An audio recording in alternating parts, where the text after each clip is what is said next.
자, 오늘 하나님의 경고장 마지막 시간입니다. 하나님이 구원자이심을 알라 제목으로 말씀을 드립니다. 제가 비행기를 제일 처음 탄 때는 대학교를 다닐 때였습니다. 그때는 비행기를 탄 사람들이 별로 없었습니다. 제 주위에 없었습니다. 그러니까 비행기를 타는 것이 이게 자랑거리가 되던 시대였습니다. 요즘처럼 해외여행을 그렇게 하던 시대가 아니었기에 비행기 한번 탄다는 것이 쉽지 않았습니다. 제가 친구와 함께 이제 일본의 배낭여행을 갈 계획을 세우고 이제 친구와 함께 대구에서 부산으로 갔습니다. 부산 공항에서 일본 후쿠오카 공항까지 이제 비행기를 타고 가는 것입니다. 비행기를 이렇게 타러 가는 그 마음이 얼마나 설레었는지 모릅니다. 야, 나도 이제 비행기를 타는구나. 너무너무 기쁘고 설레었습니다. 근데 부산 공항에서 비행기를 딱 타서 앉는 순간 그때부터 걱정, 불안, 염려가 막 이제 밀려오기 시작했습니다. 야, 이 비행기가 제대로 이륙을 할까?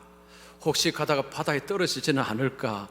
착륙은 제대로 할 것인가? 라는 온갖 걱정, 염려가 막 가슴으로 밀려든 것입니다.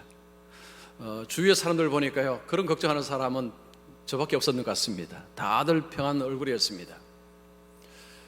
비행기는 무사히 후쿠오카 공항에 도착을 했습니다. 여러분, 비행기가 공항에 무사히 착륙을 한 이유가 뭘까요? 비행기에 아무 문제가 없었고 조종사들이 조종을 잘 했기 때문입니다. 제가 조종사를 얼마나 신뢰하느냐, 얼마나 믿느냐에 상관없이 조종사의 실력에 의해서 비행기는 안전하게 착륙을 했습니다. 자, 우리 기독교는 믿음으로 구원받습니다 라는 것을 가르칩니다. 믿음으로 구원받습니다 라는 이 말이 잘못 들으면요, 오해를 할 수 있는 말입니다. 어떻게 오해를 할까요? 믿음이 구원을 준다는 식으로 생각할 수 있습니다. 믿음이 구원을 주는 것은 아닙니다. 예수님이 우리를 구원하시는 것입니다. 자, 믿음은 뭘까요? 믿음은 우리로 하여금 예수님 안으로 가게 만드는 원인입니다. 예수님 안에 들어가야 예수님이 우리를 구원시켜 주십니다. 제가 비행기 안으로 들어갈 때 저는 비행기나 아니면 조종사에 대해서 만약 불신했다면 저는 비행기를 타지 않았을 것입니다. 믿기는 믿었지만 좀 믿음이 좀 문제가 있었습니다. 그렇지만 제가 그 비행기를 타고 있으니까 조종사가 안전하게 후쿠오카 공항에 도착을 한 것처럼 여러분, 예수님 안에 있으면 그 믿음의 크기와 크게 상관이 없습니다. 자, 예수님이 우리의 믿음을 1에서 10으로 수치화해서 만약에 그렇게 한번 하신다면 여러분은 수치가 어느 정도 될 것 같습니까? 10이 가장 높습니다. 한 8, 9 아니면 5? 여러분은 수치가 어느 정도 될 것 같습니까? 자, 그런데요, 중요한 것은 수치가 2든지 8이든지 괜찮습니다. 믿음을 가지고 있으면 됩니다. 그럼 예수님이 구원시켜 주십니다. 믿음으로 구원받는다는 것은 예수님께서 믿는 자를 구원시켜 주신다는 바로 그 말씀이죠. 우리가 신앙생활 할 때 정말 중요한 것이 뭐냐 하면 하나님이, 예수님이 구원자이시다라는 사실을 믿는 것입니다. 가장 중요합니다. 이것을 믿지 못할 때 어떤 일이 벌어질까요? 말라기 시대의 이스라엘 백성들처럼 됩니다. 말라기 시대 이스라엘 백성들의 어떤 모습입니까? 그들은 하나님께 실망하고 하나님께 등을 돌리고 하나님을 이미 떠나고 있습니다. 그들은 하나님의 백성이라고 하지만 하나님께 실망해서 하나님을 떠나고 있습니다. 그들 향해서 말라기 선지자가 외칩니다.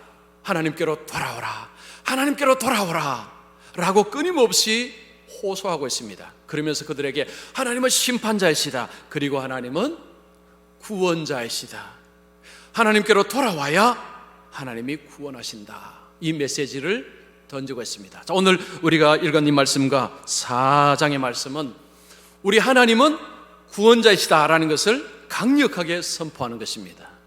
그러면 우리 하나님의 구원자 되심은 과연 어떤 의미인가? 어떻게 구원하신다는 것인가? 오늘 말씀을 통해서 알려드리겠습니다. 자, 두 가지로 말씀을 드립니다. 먼저 첫 번째, 하나님은 심판날에 하나님을 의지하는 자를 보호하실 것입니다. 자, 심판날에 하나님을 의지하는 자를 보호하실 것입니다. 지금 현재 말라기 성도들의 삶은, 말라기 시대의 백성들의 삶은 굉장히 어렵습니다. 어려움이 점점 깊어져 갑니다. 그러자 그들의 언어가 바뀌기 시작했습니다. 그들의 언어가 날카로워지고 가시가 들어가기 시작했습니다. 그들의 언어 속에 완악한 말들이 쏟아져 나오기 시작했습니다. 하나님께서 그들의 말을 들으시고 그들에게 말씀합니다. 너희들이 나를 대적하는구나. 너희들이 말로 나를 대적하는구나 라고 말씀하시자 그때 백성들의 반응은 이렇습니다. 우리가 무슨 말로 하나님을 대적했습니까? 그들은 동의하지 않았습니다. 인정하지 않았습니다. 여러분 13절 보십시오. 여호와가 이르노라 너희가 완악한 말로 나를 대적하고도 이르기를 우리가 무슨 말로 주를 대적하였나이까 하는도다. 우리가 지금까지 보면 하나님이 뭔가를 지적하면 늘 이런 식이었습니다. 우리가 언제 우리가 그렇게 했습니까? 늘 이런 식이었습니다. 지금도 그렇습니다. 너희들이 완악한 말로 나를 대적한다 라고 할 때 우리가 무슨 말로, 우리가 언제 그렇게 했습니까? 라고 그들은 부인하고 있습니다. 여러분 23절은 우리에게 중요한 것을 가르칩니다. 우리가 사용하는 언어, 우리가 사용하는 말이 하나님을 대적할 수도 있다는 것입니다. 여러분 하나님을 대적한다고 하면 대부분 사탄의 하수인들이 하나님을 대적한다고 생각합니다. 그런데 하나님의 백성들 입에서 하나님의 백성들이 하나님을 말로 대적할 수도 있다는 것입니다. 이스라엘 백성들이 지금 그렇게 하면 우리 역시 우리가 사용하는 언어로 하나님을 대적할 수도 있다는 교훈을 우리에게 줍니다. 특별히 우리의 삶이 힘들어질 때, 고난이 찾아오고 어려움이 깊어질 때 우리의 언어가 거칠어지고 언어를 통해서 하나님을 대적할 그런 자들이 될 수 있다는 것입니다. 여러분 언어라는 것은 본인이 하고도 쉽게 잊어버리는 것이 언어입니다.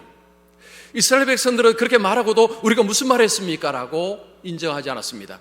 말의 성격이 그렇습니다. 우리가 말을 하고 나서 자기가 무슨 말 했는지를 잊어버리는 것입니다. 우리가 하나님 앞에 짓는 죄 중에서 말로 짓는 죄가 제일 많습니다. 그리고 제일 잘 잊어버리는 죄입니다. 자, 그러면 이스라엘 백성들이 도대체 무슨 말을 했기에 하나님이 나를 대적한다라고 하셨을까요? 그들은 이런 말을 했습니다. 하나님 섬기는 거 다 소용없다.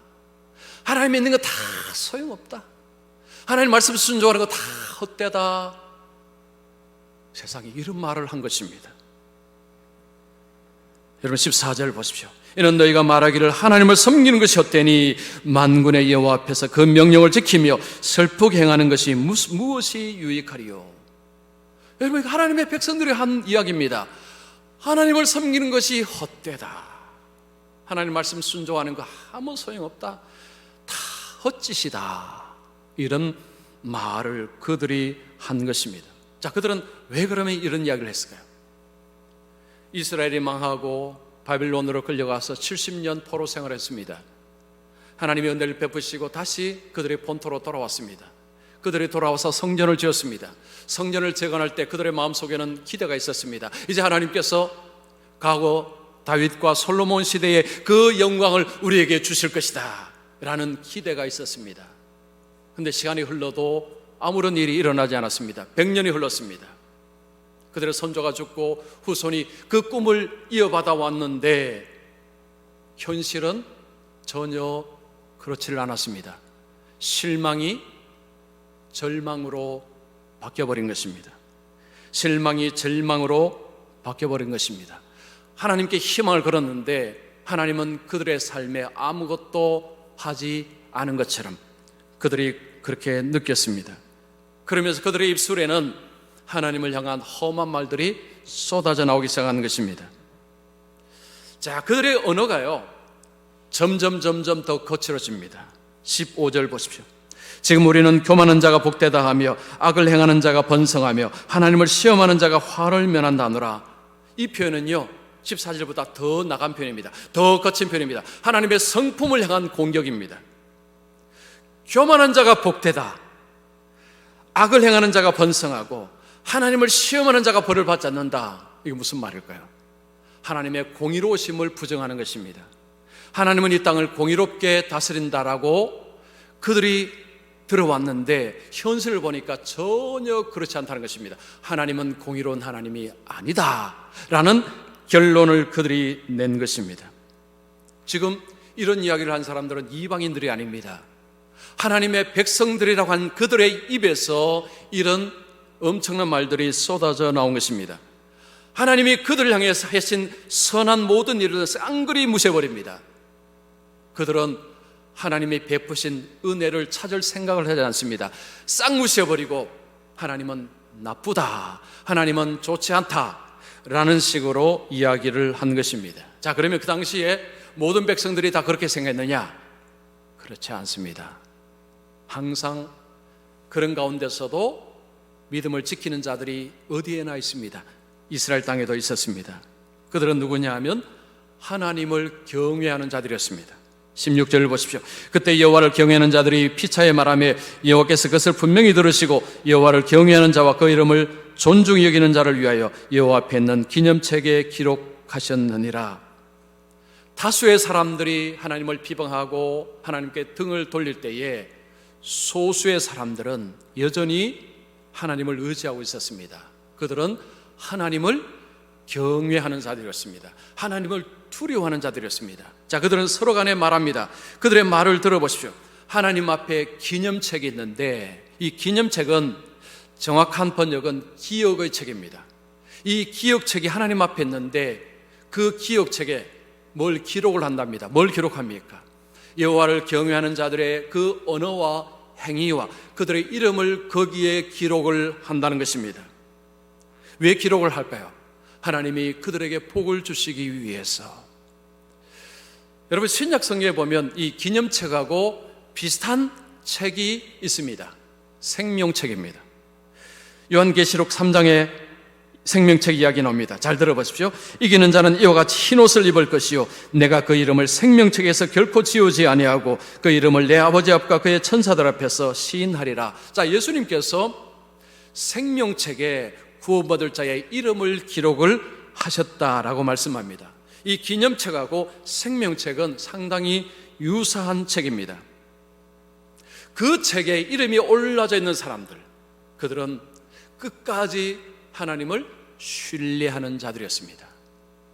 끝까지 하나님을 신뢰하고 하나님은 그들에게 복을 주실 것이고 구원을 주실 것임을 철석같이 믿고 있는 자들이었습니다. 자, 그러면 하나님은 그들에게 정말 복을 주실까요? 17절 보겠습니다. 만군의 여호와가 이르노라 나는 내가 정한 날, 이 정한 날은 심판의 날입니다. 그들을 나의 특별한 소유로 삼을 것이요. 특별한 소유는 특별한 보배를 의미합니다. 또 사람이 자기를 섬기는 아들을 아낌같이 내가 그들을 아끼리니, 아낀다는 것은 불쌍히 여긴다는 것입니다. 이들도 허물이 있고 이들도 죄가 있지만 내가 그들을 불쌍히 여겨서 그들을 구원하겠다, 보호하겠다라는 의미가 들어가 있습니다. 심판의 날에 하나님은 하나님을 경외하는 자들, 그들에게 보호, 구원을 주시겠다라고 하나님이 직접 약속을 합니다. 여러분 18절 계속 보겠습니다. 그때 너희가 돌아와서 의인과 악인을 분별하고 하나님을 섬기는 자와 섬기지 아니하는 자를 분별하리라. 지금 이스라엘 백성들 사이에 어떤 말이 떠돌고 있습니까? 하나님은 악한 자를 심판하지 않는다 라고 그들은 말을 했습니다. 근데 하나님은 아니야, 나는 악한 자를 심판할 것이다 라고 분명히 말씀합니다. 그때에 심판의 날에 악인과 선인을 구분할 것이라는 말씀입니다. 하나님을 섬기는 자, 섬기지 않는 자를 하나님이 구분할 것이라는 그 말씀을 18절에 하신 것입니다. 하나님의 심판의 때, 그때는 아직 오지 않았습니다. 그 심판의 날에 하나님은 반드시 악한 자에 대한 심판, 하나님을 섬기지 않는 자에 대한 그런 심판을 행하실 것이라고 약속하십니다. 그리고 하나님을 끊임없이 계속해서 의지하는 자를 보호하시고 구원하신다는 그 약속도 하나님은 하셨습니다. 여러분, 우리의 신앙의 어떤 수준, 신앙의 모습을 볼 수 있는 중요한 지표가 뭘까요? 평상시에 쓰는 우리의 언어입니다. 주일날 예배당에서 쓰는 언어가 아닙니다. 여러분이 예배당을 떠나서 가정에서 그리고 직장에서 학교에서 쓰는 그 언어가 여러분들의 신앙을 정확하게 보여주는 지표입니다. 특별히 어려움 속에 있을 때, 고난, 고통, 깊은 터널 속에 있을 때 여러분이 쓰는 언어가 진짜 여러분의 신앙의 현주소를 보여줍니다. 삶이 조금 힘들었을 때는 그래도 괜찮습니다. 터널이 점점 깊어지면 언어가 바뀌기 시작합니다. 원망, 불평이 서서히 들어와서 점점 자랍니다. 그리고 점점 공격적인 언어로 돌변합니다. 여러분이 어디에서 무슨 말을 쓰든지 하나님은 여러분의 언어를 다 들으십니다. 하나님은 무소부재하신 분이십니다. 하나님은 아니 계신 곳이 없었습니다. 여러분이 어디에서 무슨 말을 하시든지 하나님은 다 들으십니다. 우리의 언어를 조심해야 됩니다. 평상시에 우리의 언어를 하나님이 들으십니다. 예수님께서 우리의 언어가 심판날에 문제가 될 것임을 말씀합니다. 여러분, 마태복음 12장 36절 37절, 자, 우리가 같이 읽습니다. 내가 너희에게 이르노니 사람이 무슨 무익한 말을 하든지 심판날에 이에 대하여 신문을 받으리니 내 말로 의롭다함을 받고 내 말로 정죄함을 받으리라. 자, 예수님께서 말씀합니다. 우리가 쓴 말이 주님 앞에 섰을 때 심판의 날에 이것이 문제가 된다는 것입니다. 이 말씀은 우리를 두렵게 합니다. 우리가 평상시에 쓰는 용어들, 언어들 절제할 필요가 있습니다. 여러분, 신앙의 성공은 언어의 성공이라고 해도 과언이 아닙니다. 신자는 언어 생활에 성공을 해야 됩니다. 여러분, 우리의 언어 생활에 성공하기 위해서 무엇이 필요할까요? 하나님을 두려워하는 것이 필요합니다. 하나님을 두려워하는 사람은 언어 생활에 성공할 수 있습니다. 그러나 하나님을 두려워하지 않는 사람은 언어 생활에 반드시 실패합니다. 하나님을 두려워한다는 것은 하나님의 말씀을 귀중하게 받는 것을 말합니다. 하나님을 경외하는 사람이 하나님의 말씀을 귓등으로 듣지 않습니다. 하나님의 말씀을 잘 받습니다. 하나님이 하신 말씀 중에 최고의 말씀은 아들 예수님을 존중하라는 말씀입니다. 예수를 믿으라는 말씀이 하나님이 하신 말씀 중에 최고봉입니다. 예수님이 우리의 구원주라는 사실, 하나님이 우리에게 주신 그 말씀을 받고 그 말씀을 따라서 주님을 섬기고 사는 사람, 이분을 하나님은 마지막 때에 구원하십니다. 우리가 살다 보면 힘들고 어려울 때가 있습니다. 깊은 골짜기로 걸어가야 될 때가 있습니다. 그럴 때에 내 감정은 요동칩니다. 내 감정은 상할 대로 상해서 험한 말이 막 쏟아져 나올 때가 있습니다. 이럴 때에 우리의 언어 생활의 절제가 필요하다는 것입니다. 우리의 삶에 어떤 일이 일어날지라도 예수님이 나의 구원자시고 하나님이 나의 구원자이심을 한시도 이걸 놓쳐버리면 안 됩니다. 이걸 놓쳐버리면 이스라엘 백성들처럼 하나님 믿어봐야 소용없네, 하나님 믿는데 달라진 게 뭐야, 이렇게 됩니다. 그래서 자, 우리 오늘 예배 드리신 우리 모든 분들은 무슨 일이 있어도 하나님이 구원자 되시고 하나님을 신뢰하고 하나님을 의지하는 자를 결국은 하나님이 보호하시고 구원하신다는 것을 여러분 이거 잊지 마시고 항상 그걸 붙들고 끝까지 믿음의 삶을 살아가시기를 축원합니다. 자, 두 번째입니다. 하나님은 예수 믿는 자에게 결국 승리를 주실 것입니다.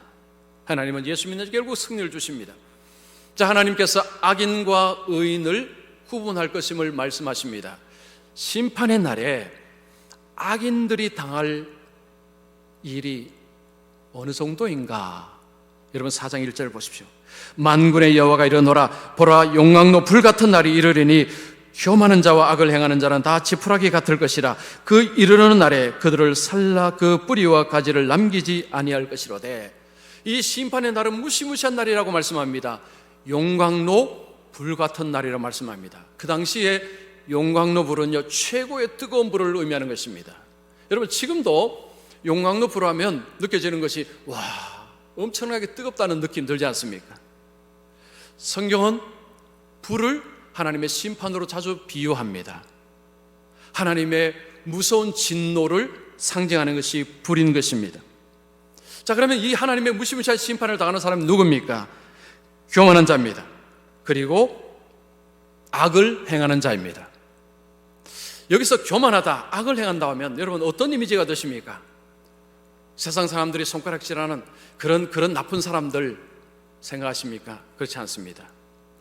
여러분 세상 사람들이요, 저 사람은 법 없이 살 사람이다, 저 사람은 좋은 데 갈 것이다 라고 하는 그런 사람들도 나중에 하나님 앞에 설 때에 교만하다, 악을 행하는 자다 라고 칭함을 받을 수 있다는 것입니다. 자, 교만한 자가 누구냐 하면 자신이 하나님입니다.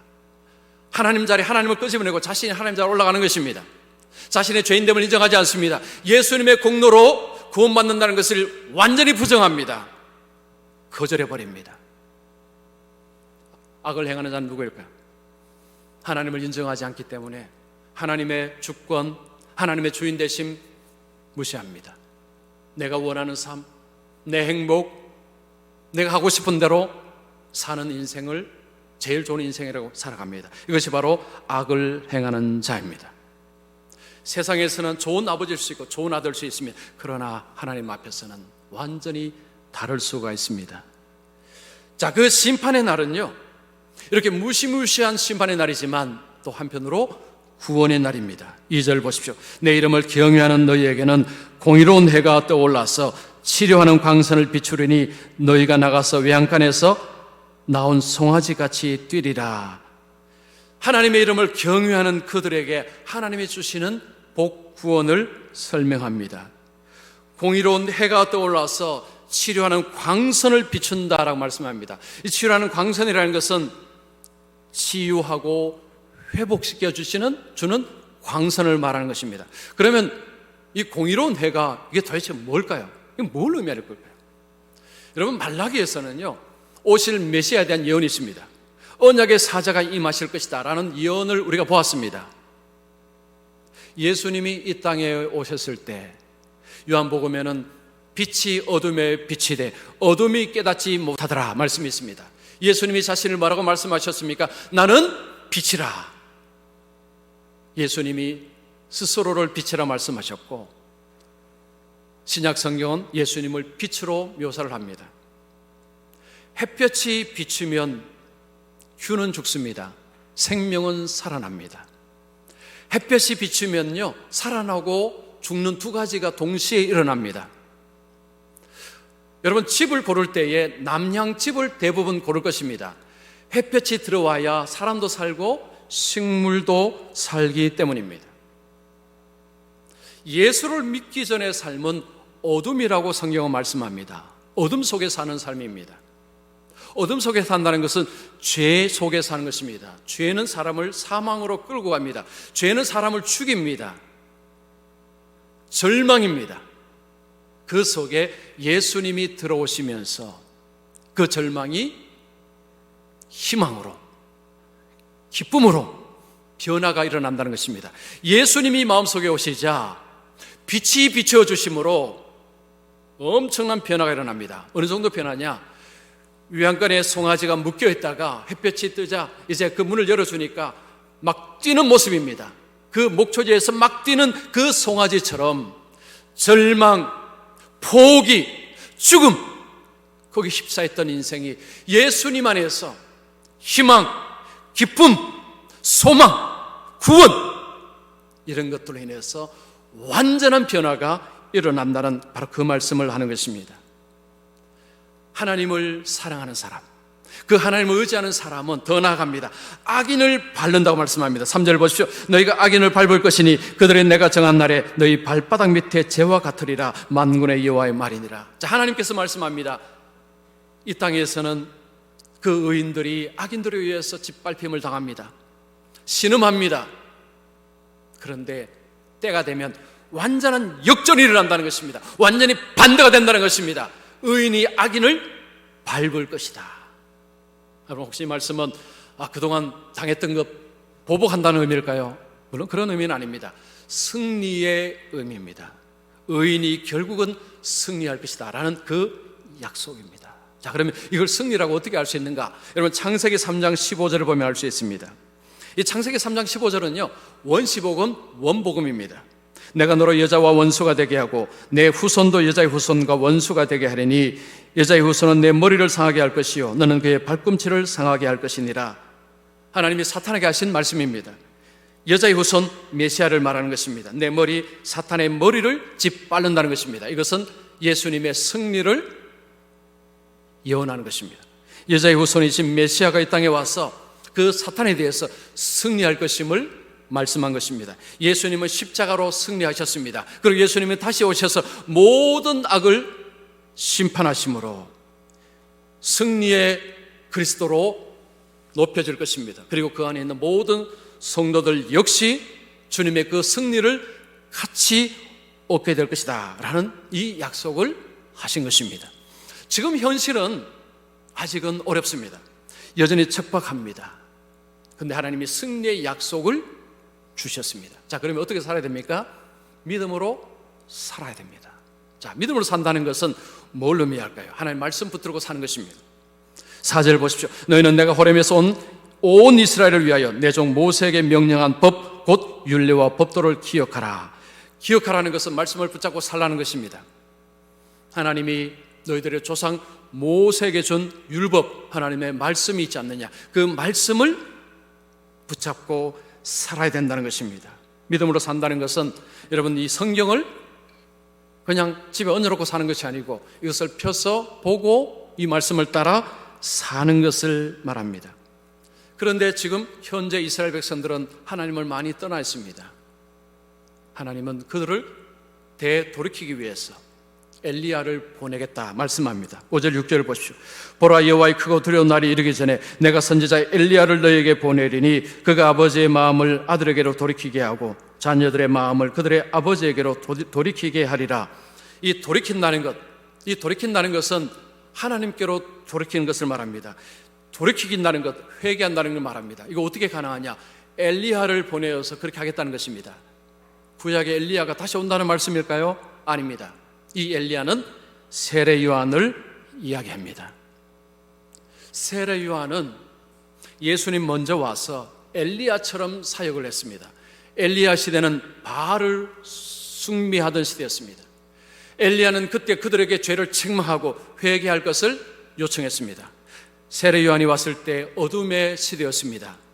죄를 책망하고 회개하라고 외쳤습니다.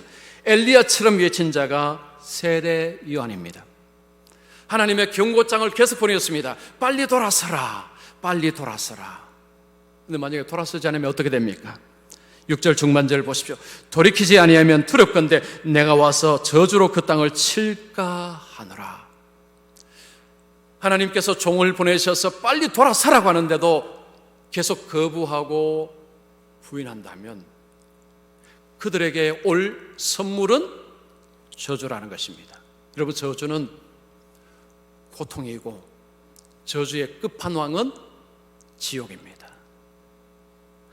하나님은 저주를 주는 것이 하나님의 본심이 아닙니다. 빨리 돌아와서 하나님 주시는 그 영광, 그 복을 얻도록 하는 것이 하나님의 본심입니다.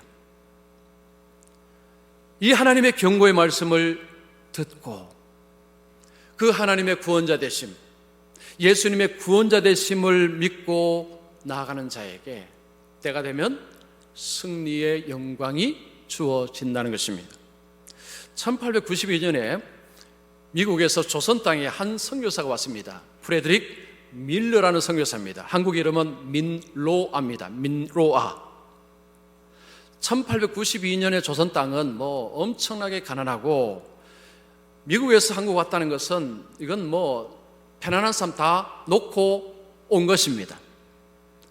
부인과 같이 왔습니다. 온 지 6년 만에 아들을 얻었습니다. 이방 땅에서, 척박한 조선 땅에서 아들을 얻었을 때 그 마음 얼마나 기뻤을까요? 너무너무 기뻐했습니다.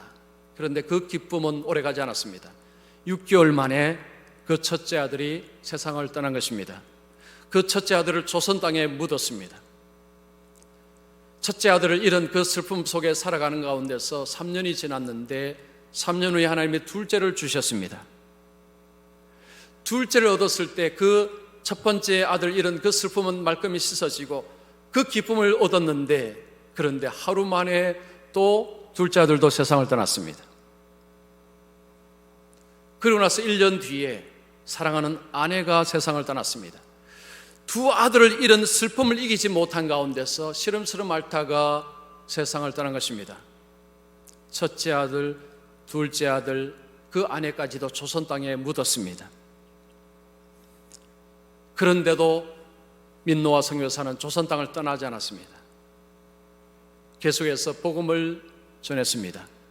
그 모든 것을 다 본 조선 사람들이 그에게 질문을 합니다. 도대체 당신이 섬기는 예수는 누구요? 도대체 당신이 섬기는 예수는 누구요? 라고 물었습니다. 민노아 선교사는 그들의 질문에 시로 대답을 합니다. 그 시가 찬송가에 실려 있습니다. 96장입니다. 96장. 자, 한번 띄워주시죠. 한번 가사를 한번 보겠습니다. 예수님은 누구신가? 우는 자의 위로와 없는 자의 풍성이며 천한 자의 높음과 잡힌 자의 노임되고 우리의 기쁨 대신에. 4절 보겠습니다. 예수님은 누구신가? 온 교회의 머리와 온 세상의 구주시며 모든 왕의 왕이요 심판하실 주님 되고 우리 영광 되시네. 두 아들 잃었습니다. 사랑하는 아내도 잃었습니다. 그런 가운데서도 그 주님을 향해서 충성스럽게 섬길 수 있었던 그 이유는 바로 이 가사 속에 있습니다. 그가 아는 주님은 어떤 분이십니까? 심판의 주님이십니다. 구원의 주님이십니다. 그에게 기쁨을 주시는 주님이십니다. 약한 자에게 강함이 되시는 주님이십니다. 가난한 자에게 부자가 되시는 주님이십니다.